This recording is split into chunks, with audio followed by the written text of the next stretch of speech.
Sejam bem-vindos a mais um podcast Ponto de Entrevista. Eu sou a Patrícia Trindade. E eu sou a Andréa Tissoni. E hoje o nosso papo é com alguém que enxerga o Brasil com profundidade e conecta política, economia, psicologia, por incrível que pareça, com um olhar totalmente diferenciado, né, Patrícia? Isso mesmo. Nosso convidado é André Guimarães. Ele é advogado, consultor jurídico e procurador do município de Campinas. Ele também é mestre e doutorando em Direito do Estado pela USP. Ele foi aprovado, gente, não uma, mas 12 vezes em concursos de procuradoria.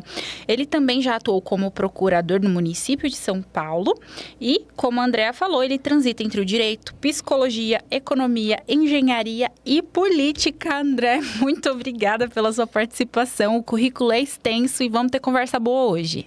Eu que agradeço a vocês pelo convite. Para mim é uma honra estar participando aqui e é a primeira vez que eu participo de um podcast. Então, sou marinheiro de primeira viagem. Ah, você vai adorar, eu tenho certeza. O podcast aqui é super tranquilo e a gente tem muita curiosidade sobre os temas que a gente vai abordar hoje aqui.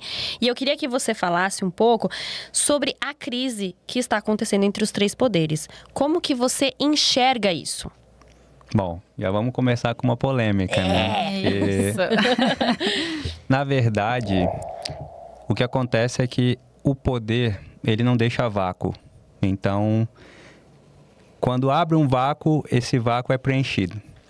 E o que aconteceu, basicamente, foi que o legislativo abriu o vácuo para o judiciário entrar.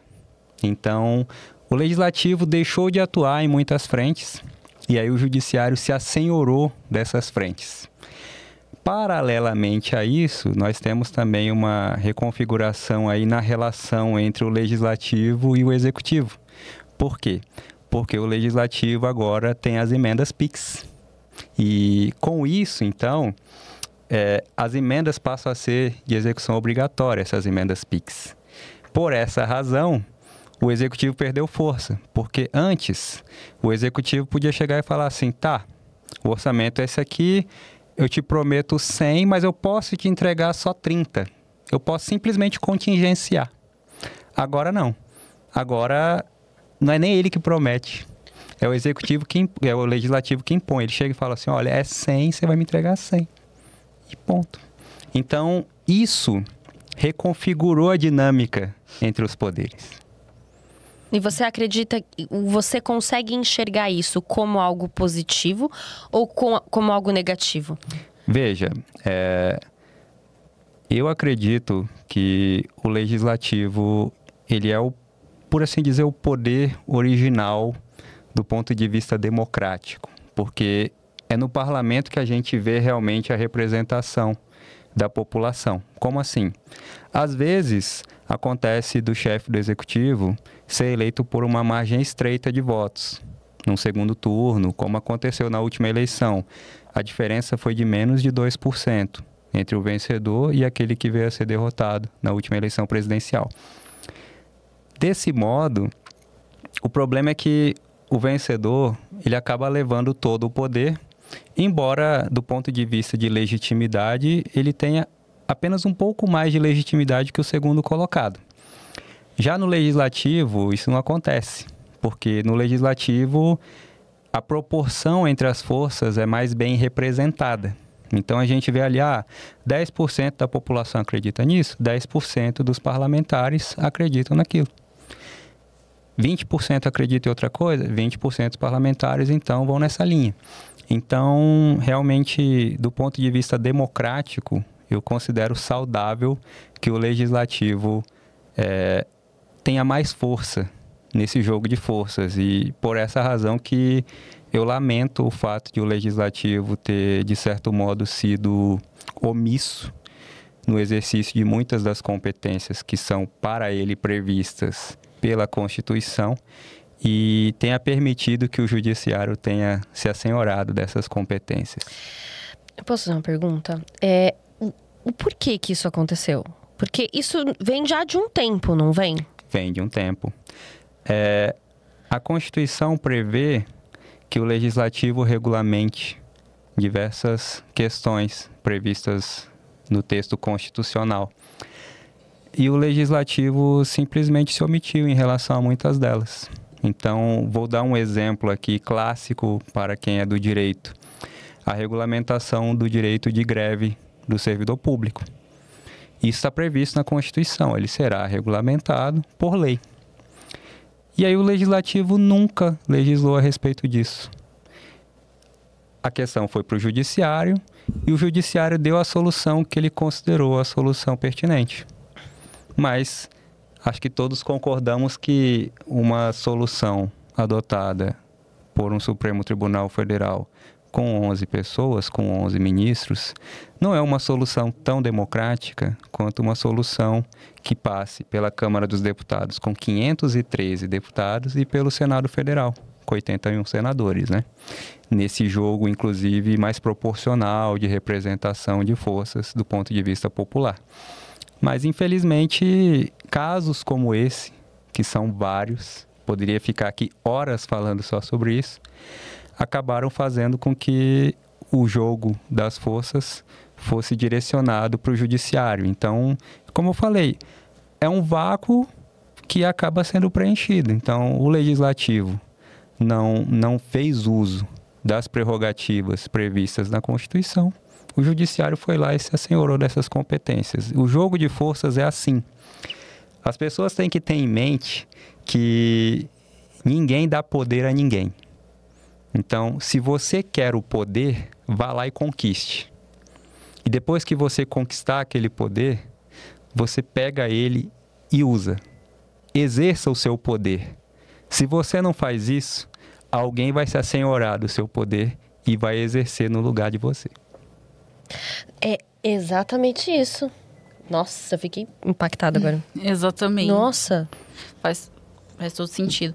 E uma pergunta que eu queria fazer, que as decisões individuais do STF têm gerado aí muitas críticas, né? E um grande burburinho. Você acha que há um excesso na atuação do judiciário nesses casos? Em todos, em alguns? Veja, quando a gente fala de Supremo Tribunal Federal, a gente está falando de um órgão colegiado. O que eu quero dizer com isso? Eu quero dizer que é um órgão composto por algumas pessoas, alguns membros, no caso, 11 membros.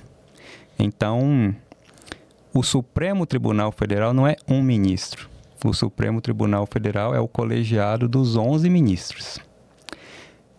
A decisão monocrática, ela é prevista regimentalmente, ela é prevista na legislação como algo excepcional. É natural que, num sábado à tarde, se ocorrer uma situação que demande a atuação do STF, o STF não esteja ali na atuação plena dele. Então, tem ali um ministro de plantão e ele vai dar a decisão liminar, uma decisão monocrática. Mas essa decisão, depois, ela tem de passar pelo crivo do colegiado. E isso não tem acontecido em diversas situações. Do mesmo modo que eu falei em relação à questão da dinâmica dos poderes, eu posso falar disso. Existem tantas situações em que uma decisão liminar perdura por vários anos, que se eu ficar falando para vocês aqui, a gente vai ficar falando só sobre isso. Então, a força do STF vem justamente da composição colegiada dele. De modo que, a partir do momento em que uma decisão é tomada por apenas um ministro, essa decisão ela só adquire a real legitimidade quando ela vem a ser referendada pelo colegiado. Você falou no início da nossa conversa sobre as emendas PIX. Eu fiquei na dúvida porque confesso que sou bem leiga nesses assuntos. Não deveria, mas sou. E eu queria que você explicasse primeiro pra gente duas coisas, tá? O que seriam essas emendas PIX? E se elas fortalecem ou elas enfraquecem o Congresso, tanto na parte legislativa ou na executiva?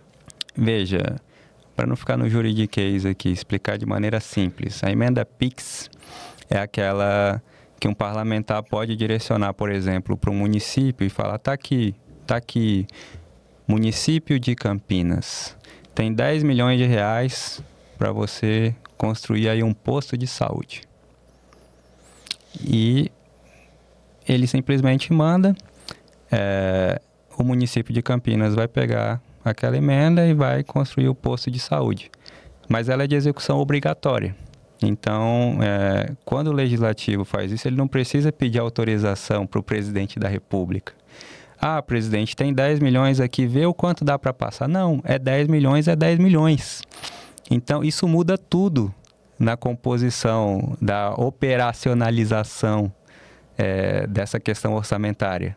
Porque, como eu falei antes, o orçamento, ele era um orçamento apenas autorizativo.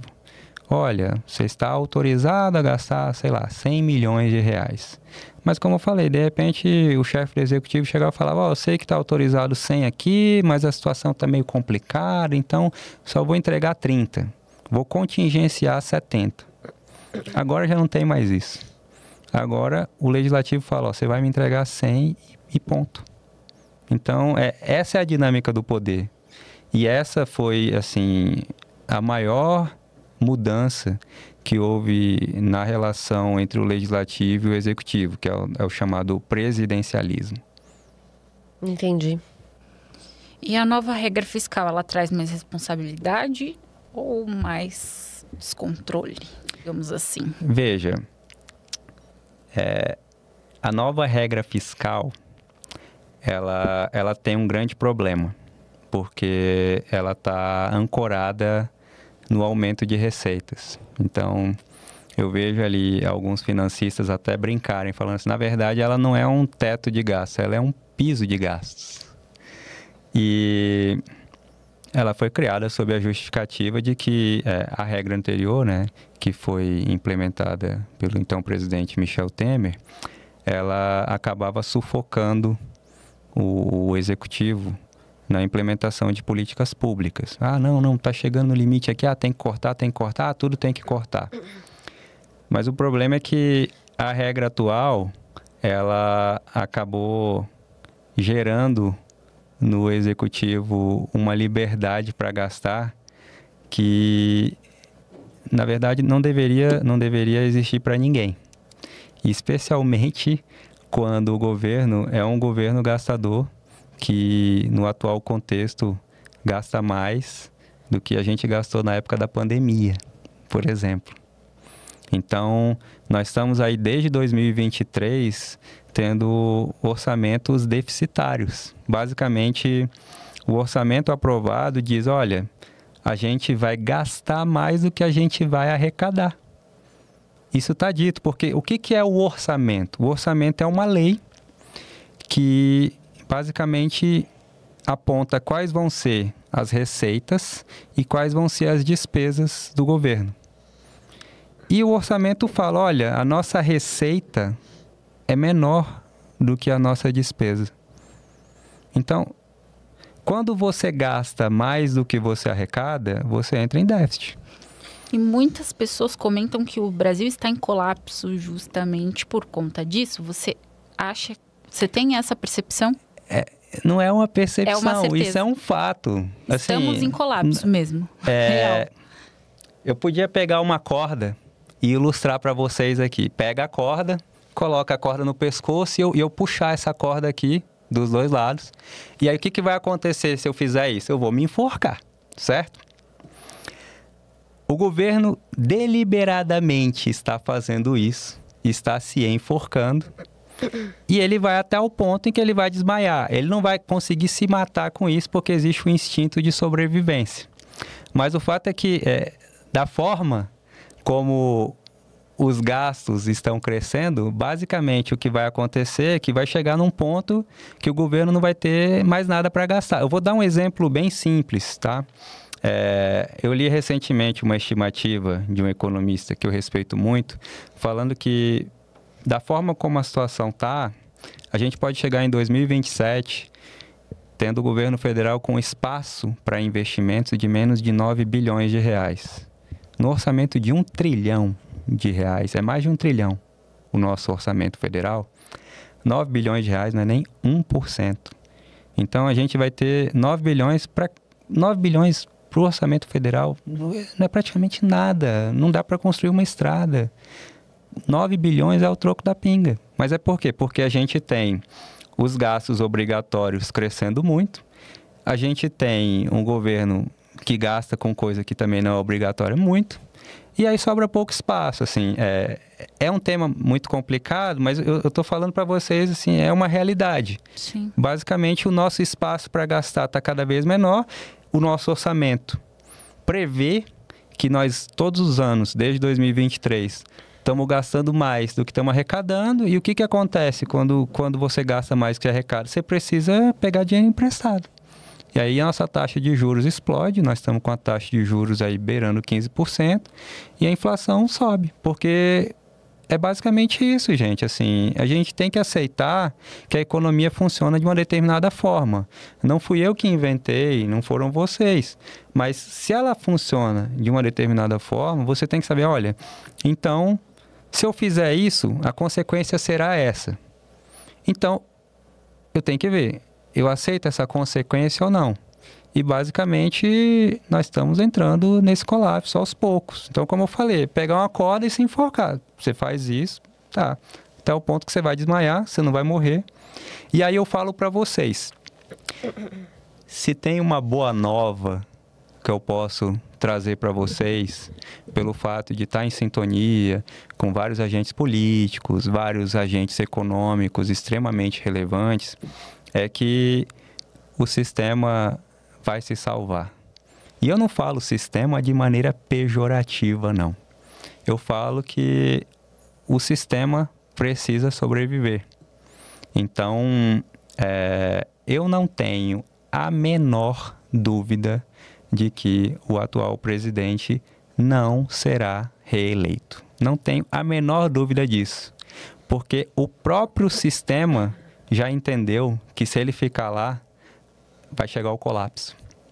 Então, antes do colapso, o sistema se protege. Então, nós já estamos vendo aí uma quantidade enorme de órgãos jornalísticos, né? De pessoas que antes eram governistas, que já estão pulando do barco. Porque esses caras sabem que o governo não vai ser reeleito. Eles sabem disso. E o instinto de sobrevivência fala mais alto. Exatamente. Então, estou falando aqui para vocês sem ideologia, gente, sabe? Sim. Realmente, assim... Os fatos, né? A gente tem que constatar a coisa e a gente consegue projetar uma coisa para dali a 2 anos. Eu não vou conseguir prever o que vai acontecer no Brasil daqui a 10 anos. Agora, daqui a 2 anos, de hoje aqui, vendo o cenário como ele está, a gente consegue. E eu acho que o principal retorno disso tudo em relação à economia é que a gente vê, na verdade, o espelho disso tudo é nós, somos nós. Claro. É o que reflete na população, né? A população está sofrendo já muito e a gente está sentindo duramente muitas questões. Tipo, então, R$40 reais o café. É a minha revolta da vida, isso, R$40 reais o café. É um absurdo. E somos produtores de café, o que é pior ainda. Gente, nós estamos vendo a popularidade do atual presidente cair no Nordeste. Isso nunca tinha acontecido. É verdade. Nós estamos vendo aí, os índices de popularidade do atual presidente são os menores de toda a carreira dele. E aí eu falo para vocês, assim, com todo respeito à nossa oposição, mas nós temos uma oposição que é mais voltada para redes sociais. A bem da verdade, a nossa oposição no Congresso em si, ela não tem uma atuação tão impactante quanto a atuação dela fora do Congresso, ali nas redes sociais, assim. Sim. Não vou ficar citando nomes aqui. Não, mas eu já sei exatamente de quem você está falando. Eu não quero me comprometer aqui. Mas a gente entendeu. Não vou colocar fotinho também, não, que a gente também não quer, que a gente não quer processo. Mas a gente entendeu. E aí eu falo para vocês, o que a gente está falando aqui acontece também com o pessoal que tem grana. Então, vou falar aqui, por exemplo, de um caso. Eu estou buscando aí ajudar meu amigo Gildo Afonso, que é um cara sensacional, a escalar o Everest. E para isso ele precisa de grana. E eu falei, cara, eu até podia te ajudar com o meu dinheiro em si, mas aí, assim, basicamente você vai colocar meu nome lá como patrocinador? Não, vamos fazer a coisa direito, né? Vamos buscar um patrocínio profissional.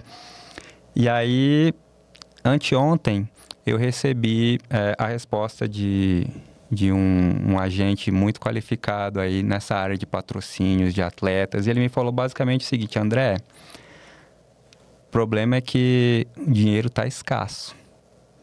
Então, o povo está muito seletivo, a história dele é sensacional, mas realmente a gente vai ficar devendo porque o pessoal está segurando o que pode, não sabe o que vai acontecer. E tudo. Eu falei, não, gente, não se preocupe, o governo não vai ser reeleito.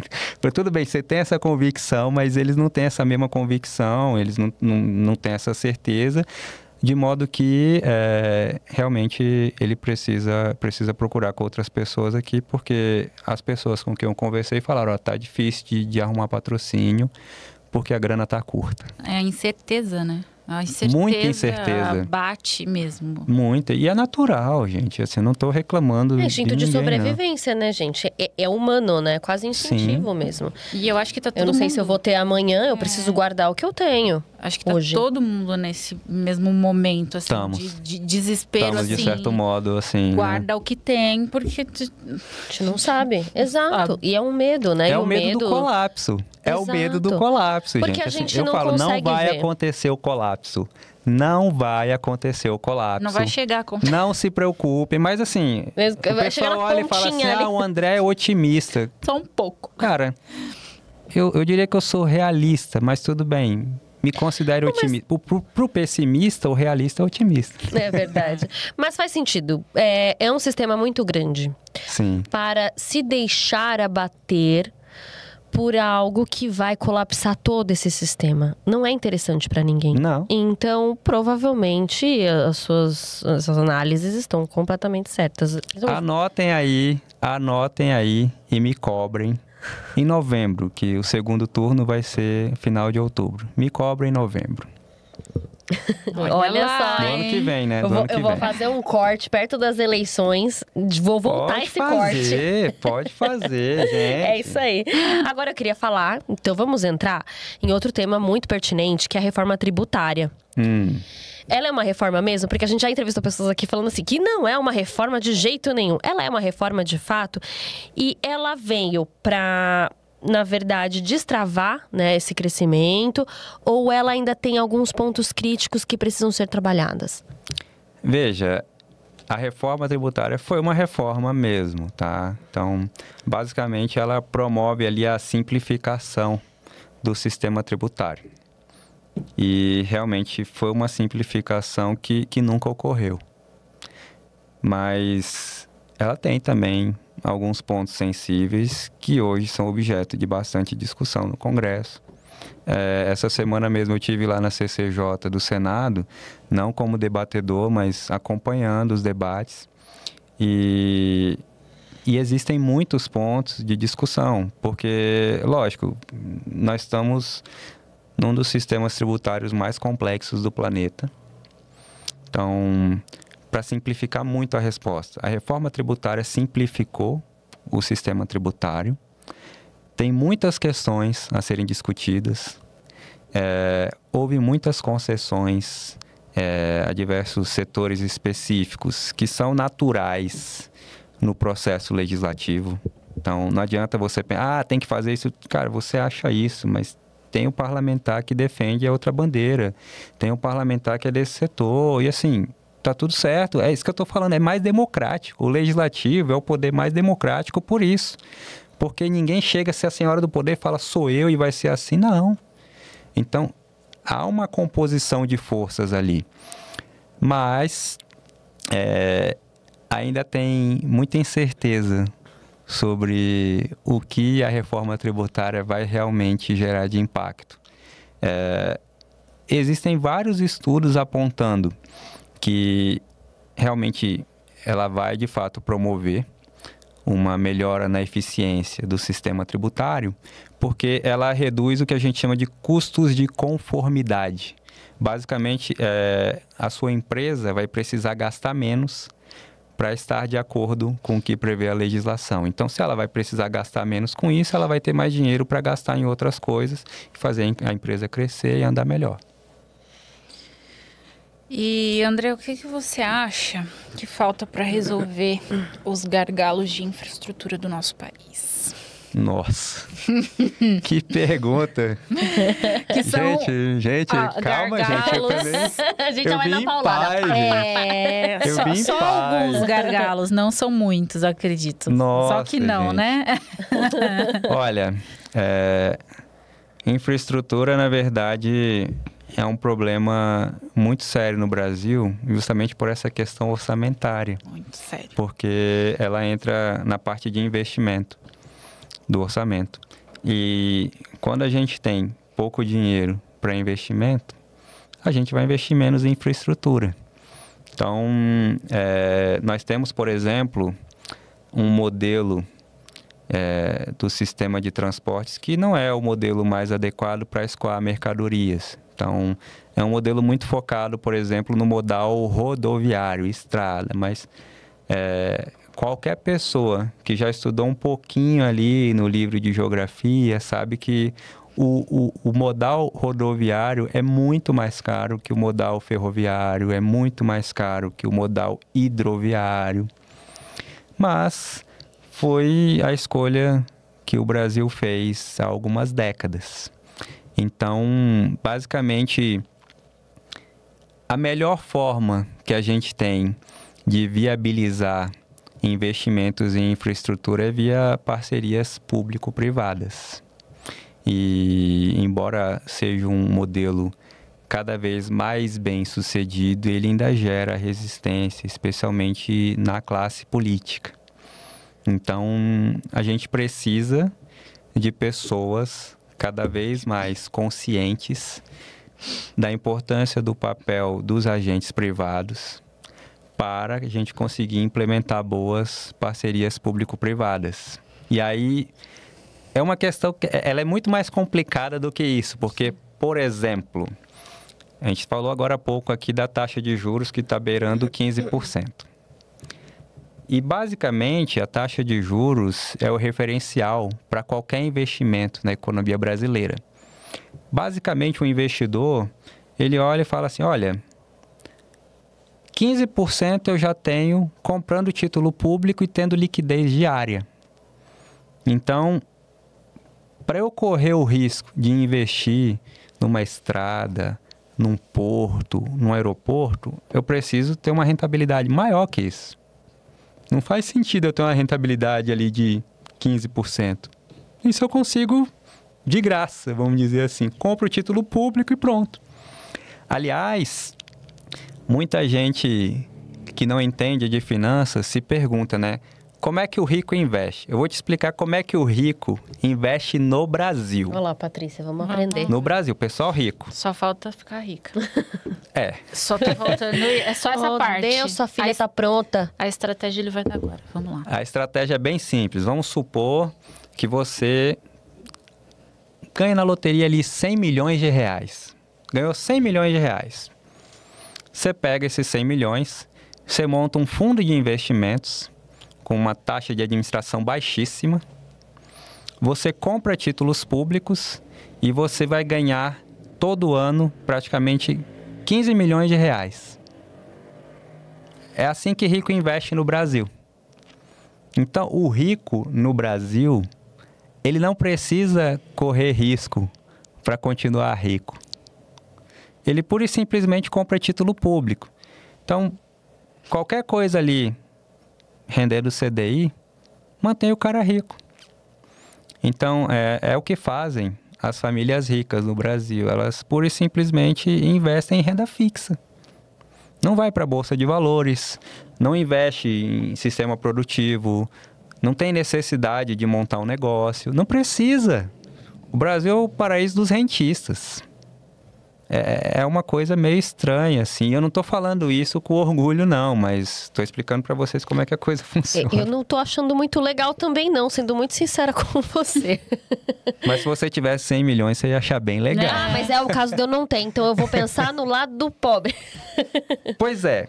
Então, o cara que não tem 100 milhões, para ele ficar rico, ele precisa montar um negócio, ele precisa tomar risco.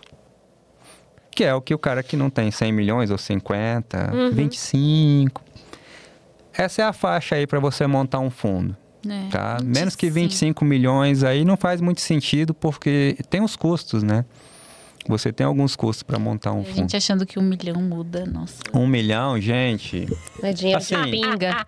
Eu não vou falar que é dinheiro de pinga, mas assim, vamos ser honestos. Não vale Com a 1 milhão pena. de reais, nós estamos em São Paulo. Não vale a Não, pena vale participar uma- do BBB, não vale. Tipo assim, você mal consegue comprar um apartamento. É isso que eu ia falar. Com 1 milhão de reais, em vários locais, você não compra um apartamento Não. que preste, assim. Vamos falar um apartamento para uma família. Um apartamento para uma família. Não Uma dá. família, não Vamos dá. falar um apartamento aí de 100 metros quadrados, para facilitar a conta. A 20 mil metro quadrado, que é um metro quadrado barato, aqui em São Paulo, 2 milhões de reais. É. Por que fui ter 3 filhos? Nossa, pois é. Não me Viu? sou milionária. Mas o filho traz prosperidade, viu? O filho traz muita prosperidade, porque a vida é o maior sinal de prosperidade que existe para o ser humano. Então, eu tenho certeza de que você não trocaria um filho teu por 100 milhões de Ah, reais. com toda a certeza Então, do mundo. Então, você vê aí o quanto de É prosperidade a minha que você tem. riqueza, são os meus tesouros. É isso. Exatamente. Agora eu queria falar sobre uma coisa muito importante, já que a gente está falando sobre todo o sistema, né, brasileiro. A máquina pública brasileira, você acredita que ela é eficiente? Não. Assim, pá! Não. Explica pra gente o porquê de você realmente acreditar nisso. Veja, o primeiro ponto pelo qual a máquina pública não é eficiente, ele é uma questão cultural. Então, basicamente, as pessoas têm uma visão equivocada de que a administração pública não precisa ser eficiente. E isso impacta em todo o funcionamento da administração pública, porque tanto a pessoa que é de fora da administração pública pensa isso, como a pessoa de dentro da administração pública também pensa. Então, eu como procurador, né, eu faço parte desse sistema. E essa semana eu estava conversando com uma colega que trabalha muito nessa parte de licitações. Ela estava me contando, olha, André, o que acontece muito? Acontece muito da administração pública comprar, sei lá, uns sacos de arroz, saco de arroz tipo 1. Aí chega o cara com arroz tipo 2, tipo 3 lá, entrega e o povo aceita. Fala, não, tá errado. Não comprou o tipo 1. E aí, essa é uma anedota, mas foi o que ocorreu. Diz que ocorreu no interior de um estado. Eu não vou falar para não ficar me comprometendo muito, tá? Tranquilo. Mas que basicamente o cara entregou lá um arroz quebrado, de baixa qualidade. Aí a pessoa reclamou, né? O fiscal do contrato falou, não, o contrato era arroz tipo 1, de boa qualidade e tal. Olha, você não sabe com quem você está falando, porque eu sou primo do prefeito. Então você tem de aceitar esse arroz. E aí o fiscal do contrato falou, não vou aceitar. Então, esse é apenas um pequeno exemplo do porquê a nossa máquina pública não é eficiente. Que basicamente eficiência é o quê? Eficiência é você pegar aquele dinheiro e gastar bem. Sim. E gastar bem é você comprar um bom produto e receber o bom produto. É você pagar por um serviço e receber aquele serviço. E aí, ontem eu conversei com um grande amigo que é da área da inteligência artificial. E ele trabalha muito na interlocução com a administração pública. Ele me contou, André, olha só, tem várias administrações públicas que estão comprando soluções de tecnologia, pagando 5 milhões de reais, 10 milhões de reais, coisa que é grátis. Simplesmente o empresário vai lá, empacota a solução tecnológica e vende para o poder público a 5 milhões, 10 milhões. Então, isso acontece. Então, isso é um exemplo da má eficiência na administração pública. Surreal, é surreal. É real, acontece. Sim. Você acredita que não funciona porque você disse dos dois lados, né? O lado que acredita que a máquina pública não funciona e do lado de dentro também. Existe muito... Eu tô colocando numa forma bem grosseira, tá? Como leiga. Uhum. A gente vê muitas vezes que as pessoas falam assim: ah, mas é porque é do governo, porque é público, por isso que é de baixa qualidade. E a própria pessoa que está do lado de dentro, muitas vezes dá um péssimo atendimento e te diz assim: ah, mas é público, é de graça, você tá pensando o quê? Na verdade... Isso é uma coisa que alimenta também essa péssima qualidade da máquina? Você está falando a mesma coisa que eu estou falando, com outras palavras, né? Que é a questão cultural. Porque, na verdade, é público, mas não é grátis. É público, mas é sustentado por todos nós. Exatamente. Então, basicamente, toda vez que a gente faz o dinheiro circular na economia, o governo, que é o nosso maior sócio, ele recebe o naco dele, tá? Então, eficiência na administração pública não é um favor, é uma obrigação. Então, a gente tem que cobrar mesmo. Tá errado, fala assim, eu aceito. Não aceite coisa ruim, não. Você tem que cobrar para ter bons serviços públicos. É o seu dever como cidadão. Perfeito. E qual reforma administrativa você considera mais urgente, assim, para ontem? Bom, basicamente, se a gente for falar disso também, a gente pode ficar horas, mas eu acho que a principal reforma administrativa, ela passa necessariamente por diminuir a burocracia e buscar premiar os resultados. Então, o grande problema no serviço público hoje em dia é que a pessoa é premiada por estar há muito tempo no serviço público e não necessariamente por trazer bons resultados para o serviço público. Exatamente. Então, a gente tem de mudar isso. Então, seria assim...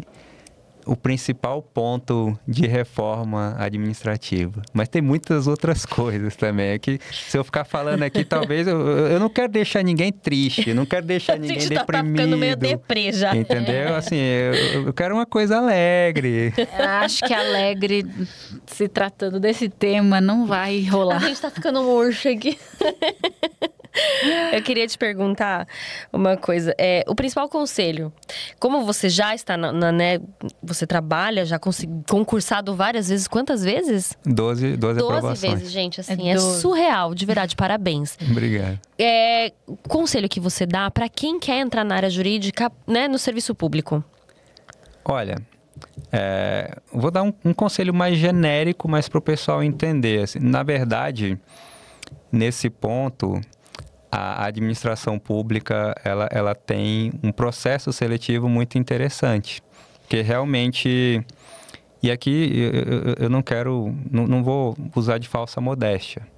Basicamente, um concurso público é um processo que seleciona uma elite intelectual.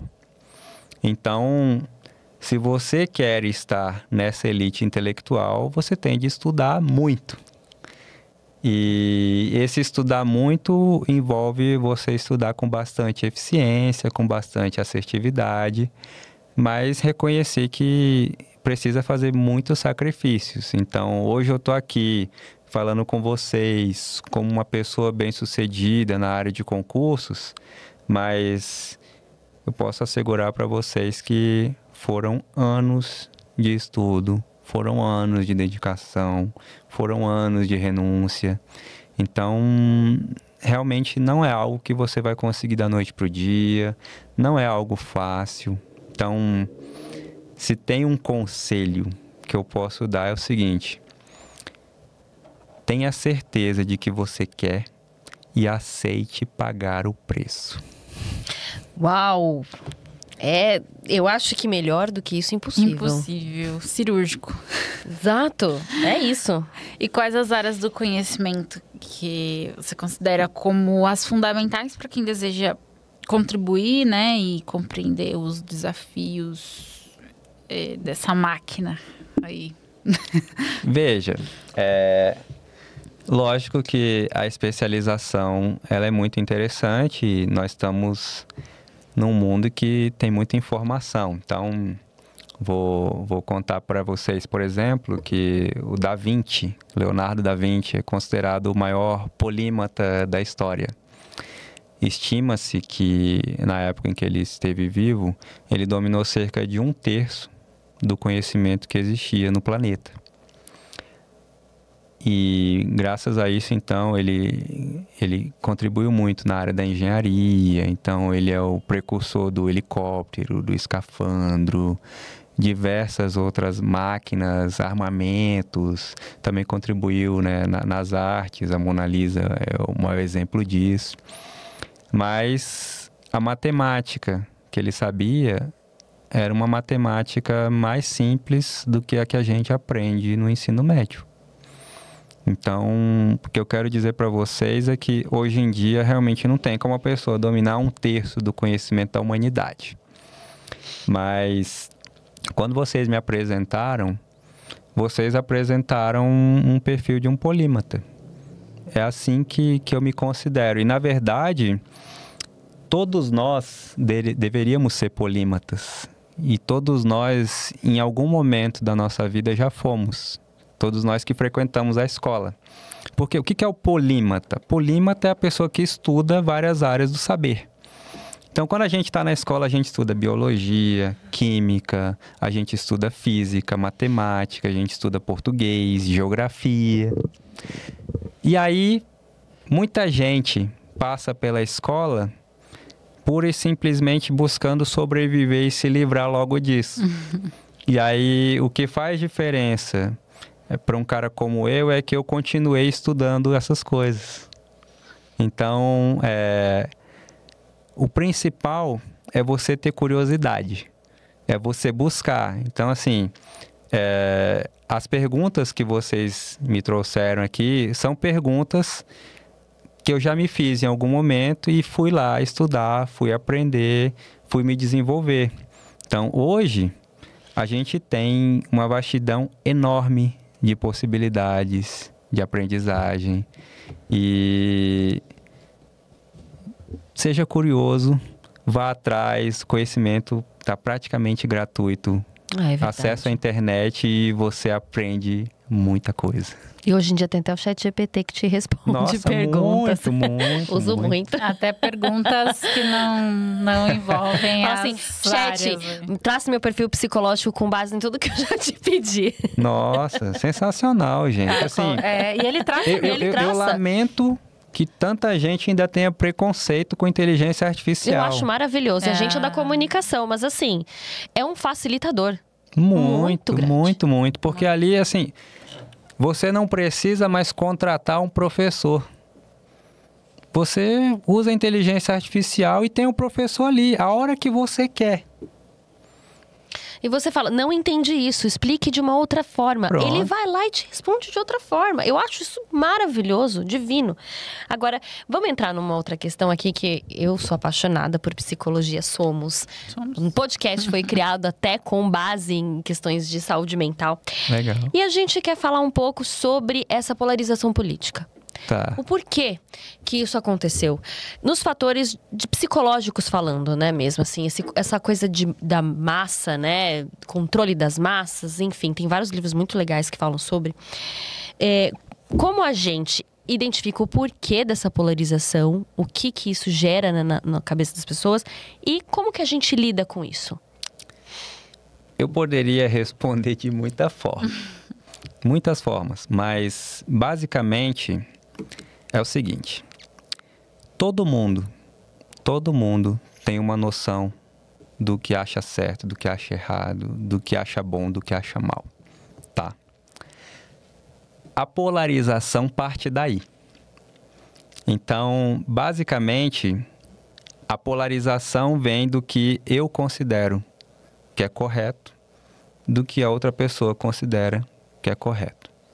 E ela vem dessas visões opostas, muitas vezes. Eu falo muitas vezes porque a gente, sendo esquerda, sendo direita, a gente tem mais em comum do que muitas vezes a gente imagina, tá? Mas a origem é a nossa consciência do que é certo e do que é errado. E hoje em dia, todo mundo está acompanhando o debate público. E é um debate de narrativas. Então, quem vence a narrativa conquista o poder. É basicamente isso que está acontecendo e a polarização veio para ficar. Você realmente acredita que isso não vai melhorar? A tendência é continuar essa ideia de nós contra vocês? Veja, eu não estou contra ninguém. Não. Eu realmente estou a favor do bem do Brasil. Não estou... Não, eu entendo, mas o que a gente vê hoje em dia, relacionado à polarização, é que é um ódio. Isso. É uma cultura do ódio. E se você pensa diferente de mim, você não é meu amigo. Eu não gosto de você, eu desconfio até do seu caráter. Sim.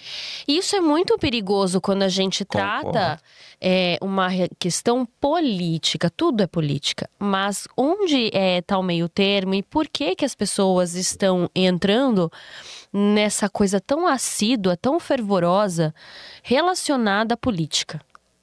Veja, cada pessoa que vier aqui e você fizer as mesmas... Se outra pessoa vier aqui e você fizer as mesmas perguntas para essa pessoa, ela vai responder de outra forma. E outra. Então, eu mesmo, se eu voltar aqui e você fizer as mesmas perguntas, eu vou responder de outras formas. O que eu quero dizer com isso?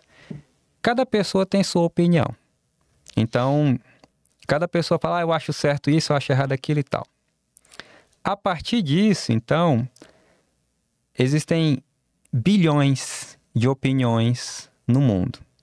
Mas a polarização, ela ocorre pelo fato de se agregarem determinados conjuntos de ideias em lados opostos.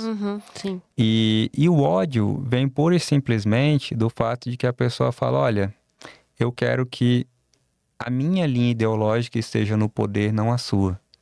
E a guerra, então, ela acaba gerando esses impactos emocionais. Faz todo sentido. Que afetam muito, né? Muito. Nossa, é assustador. É bizarro pensar, mas é verdade. E mudando um pouco de assunto, falando sobre meio ambiente. Tem uma pergunta aqui que é: o direito pode acelerar o avanço ambiental no Brasil? Explica isso pra gente. O direito faz parte do processo de aperfeiçoamento do nosso sistema ambiental. Então, não falta legislação ambiental. Na verdade, o problema não é de falta de legislação, é de falta de fiscalização, muitas vezes. E não que não haja espaço para o aperfeiçoamento da legislação em si, para a gente gerar bons incentivos para a promoção do desenvolvimento sustentável. Mas o sustentável é no modelo chamado Triple Bottom Line. Ele é o econômico, o social e o ambiental. Não, Triple Bottom Line. Então, ao mesmo tempo que a gente tem de se preocupar com o ambiental, a gente tem de se preocupar também com o desenvolvimento econômico e o social. Então, não adianta você pensar só em proteger o meio ambiente. Você tem que pensar em proteger o meio ambiente de acordo com o que as demandas sociais e econômicas exigem, porque realmente não existe um progresso tecnológico que de algum modo não impacte o meio ambiente, mas a busca é pelo equilíbrio. E falando questões sociais, eu queria que você me respondesse uma pergunta sobre o que realmente pode reduzir a desigualdade, a tão famigerada desigualdade no Brasil? Bom, para mim, para te falar a verdade, o problema nem é reduzir a desigualdade, é reduzir a pobreza, tá? Então, vou te falar uma coisa aqui. Se a minha renda, meu patrimônio dobrarem, eu não vou ficar triste se a renda do bilionário triplicar. A desigualdade aumentou. Aumentou. Sim. Mas eu fiquei mais rico, ele ficou mais rico. E tá tudo bem. E tá tudo bem. Então, eu tomo muito cuidado com essa questão da desigualdade, porque o que a gente vê muitas vezes é o pessoal querer promover a igualdade às custas do empobrecimento do rico. Você entendeu? Então, eu já vi gente comemorando, a bolsa tá caindo, então o pessoal que tem grana tá perdendo dinheiro. Não, cara, não é assim. Eu tô preocupado é que o cara pobre fique mais rico. Eu não tô preocupado que o rico fique mais pobre. Então, esse é o primeiro ponto. Mas, compreendendo de um ponto de vista mais holístico a sua questão, eu diria que tem 3 coisas fundamentais. Primeiro, educação, porque vai aumentar a produtividade da população. Saúde, por uma questão de solidariedade. Então, realmente, eu jamais vou advogar contra o SUS, muito pelo contrário. Eu ia te perguntar sobre isso agora. Não, o SUS precisa ser aperfeiçoado. Isso faz parte desse processo, inclusive, de melhora da eficiência administrativa. E segurança. A gente precisa de segurança. Eu quero andar na rua tranquilo, eu quero que a pessoa possa sair, como acontece muitas vezes, sair às 4 da manhã, no escuro, mas chegar ao trabalho em segurança e voltar à noite e chegar em casa em segurança. Assim, é só o que as pessoas querem, sabe? Se tem uma coisa que o brasileiro não tem, é o tal do mimimi. Porque eu nunca vi uma pessoa reclamar de acordar cedo para ir trabalhar, para poder criar os filhos e se sustentar. Eu nunca vi isso. O que eu vejo é o cara reclamar que ele está sendo atrapalhado de fazer isso. Então, assim, o que eu gostaria realmente é que o nosso Estado, que o nosso poder público ajudasse o cidadão, pura e simplesmente não atrapalhando.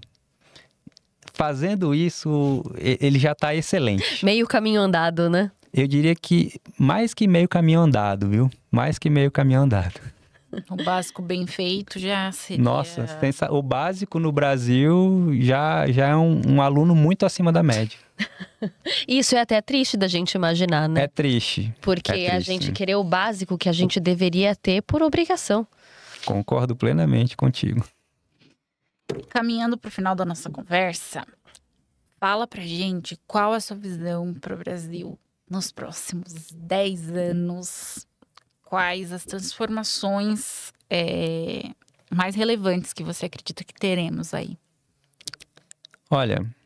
Coisa boa. Os próximos 2 ele já falou, né? Coisa boa, por favor, deixa a gente feliz. Mas pode Deixa falar. A gente alegre um pouquinho. Se for ruim, pode falar também. Vai. A gente já toma Rivotril, a gente já tá preparado. Eu vou responder a tua pergunta deixando uma certa reflexão para vocês. Que eu vou explicar como é que o Brasil funciona. E então precisa mudar isso, tá? O Brasil funciona assim. Querem construir uma ponte, tá? E uma piada, gente. Eu sei como é que funciona o sistema de licitações, enfim. Mas, vamos lá. Queriam construir uma ponte e aí falaram, bom, então precisamos receber propostas. Vieram 3 propostas. Uma proposta de um japonês, uma proposta de um americano e uma proposta de um brasileiro. A proposta do japonês... Eu cobro 3 milhões para fazer a ponte. 1 milhão de material, 1 milhão de mão de obra e 1 milhão de lucro. O americano chegou e falou, eu cobro 6 milhões para fazer essa ponte. 2 milhões de custo de material, 2 milhões de mão de obra, 2 milhões de margem de lucro, ó, te entrego uma ponte de primeira. Aí o brasileiro chegou e falou, eu cobro 9 milhões. Aí o cara falou, cara, mas espera aí, o japonês cobrou 3, o americano cobrou 6 para me entregar uma ponte de primeira qualidade. Você vem me cobrar 9? E aí o cara respondeu, deixa eu te explicar. 3 para você, 3 para mim e 3 para o japonês fazer a obra. Então, na hora que isso mudar, pronto, o Brasil decola. Boa noite. É sobre isso, Brasil. Vamos aqui o podcast Ponto de Entrevista. Gente, André... Fiquei passada. Não, e eu não esperava essa Eu resposta. também não. Eu falei assim, gente, não! Nossa, que reflexão que a gente precisa. Eu vou sair daqui com um triplex na minha cabeça. Igual Obrigada. Nazaré Tedesco aqui.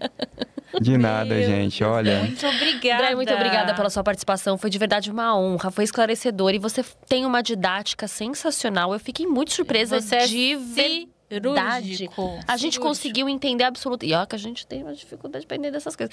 A gente entendeu absolutamente tudo. Queria muito mais, ter mais papo com você. Muito obrigada, viu? Olha, mais uma vez eu agradeço a vocês. Para mim é uma honra. Realmente é a minha estreia em podcasts e estou muito feliz de ter sido tão bem recebido por vocês.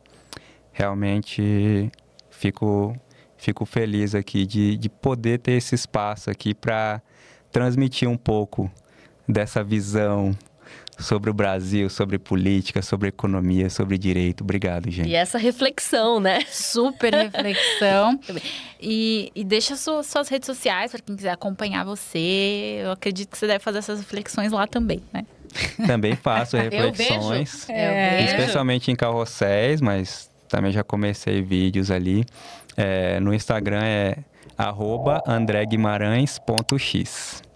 E no X, né, o antigo Twitter é André Guimarães X. Perfeito. Isso mesmo. Podcast Ponto de Entrevista vai ficando por aqui. Muito obrigada. E a gente segue. Olha, esse bate-papo foi sensacional. E se você conhece alguém que precisa dessas dicas, precisa entender mais e até tem o sonho de entrar no setor público, olha, aqui você vai sair já pronto para entender e ir atrás dos seus objetivos, dos seus sonhos.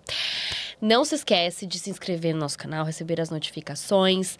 Estamos em todas as redes, né, Paty? Isso, Spotify, YouTube, Instagram, TikTok, todas as redes. Vamos lá. É sobre segue. isso, gente. Tchau, tchau. Beijos. Até a próxima. Obrigada. Tchau, tchau.